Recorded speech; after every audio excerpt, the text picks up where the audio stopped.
தோழமை சொந்தங்களுக்கு பணிவான வணக்கங்கள். அன்புடன் KVS.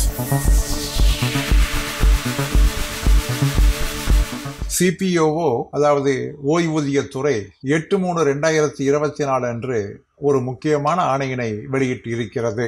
CPOO ஏற்கனவே தீர்காயு என்கின்ற பெயரிலே ஒரு மொபைல் அப்ளிகேஷனை ஓய்வூதியதாரர்கள் மற்றும் குடும்ப ஓய்வூதியதாரர்களுக்காக தயாரித்திருக்கிறது.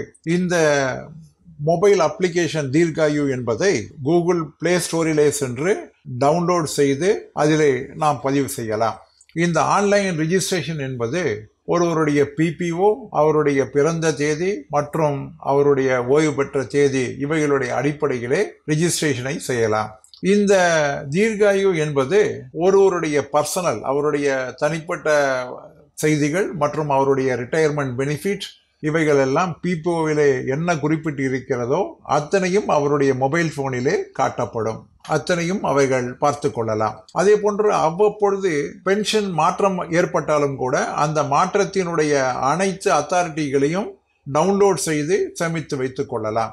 CPOO வெப்சைட்டிற்கு ஏதேனும் ஒரு கோரிக்கைக்காக மனு அனுப்பியிருந்தால் அந்த மனுவினுடைய நிலைமை, அதனுடைய ஸ்டேட்டஸ் அவைகளை எல்லாம் தெரிந்து கொள்வதற்கும் இந்த அப்ளிகேஷனை மற்றும் ஒரு பயனுள்ள ஒரு டூலாக பயன்படுத்தி கொண்டிட முடியும். அதே போன்று ஒருவருடைய கடைசியாக நடைபெற்ற 24 பென்ஷன் டிரான்சாக்ஷன்கள் மற்றும் பேங்கினுடைய ஸ்டேட்மெண்ட்டுகள் இவைகள் எல்லாம் இந்த மொபைல் அப்ளிகேஷன் மூலமாகவே தெரியும். இது ஒரு பாதுகாக்கப்பட்ட ஒன்றாகும். இந்த பாதுகாக்கப்பட்டதில் ரிஜிஸ்ட்ரேஷன் செய்யும் பொழுது ஒன் டைம் பாஸ்வேர்டு என்பது அளிக்கப்படும். அதனுடைய அடிப்படையிலே இதனுடைய ரகசியம் என்பதும் மற்றவர்கள் அறிய முடியாது பாதுகாக்கப்படும். இது 15/12/2023 முதல் அறிமுகப்படுத்தப்பட்டு இருக்கிறது. அதற்கான ஆப் என்பது கூகுள் பிளே ஸ்டோரில் இருக்கிறது. நாம் உடனடியாக அதை செய்து கொள்ளலாம்.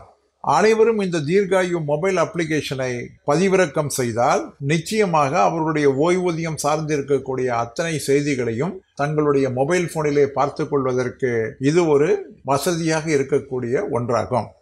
எந்த ஒரு புதிய வசதிகள் வந்தாலும் கூட அது டெக்னிக்கலாக இருந்தாலும் ஒரு மொபைல் போன் மூலமாக இருந்தால் அதனை பயன்படுத்திக் கொள்வதற்கு ஓய்வூதியதாரர்கள் கண்டிப்பாக முன்வர வேண்டும். அது நமக்கு பல வகையிலே பலனளிக்கும் என்பதை மட்டும் மீண்டும் சந்திப்போம். அன்புடன் KVS.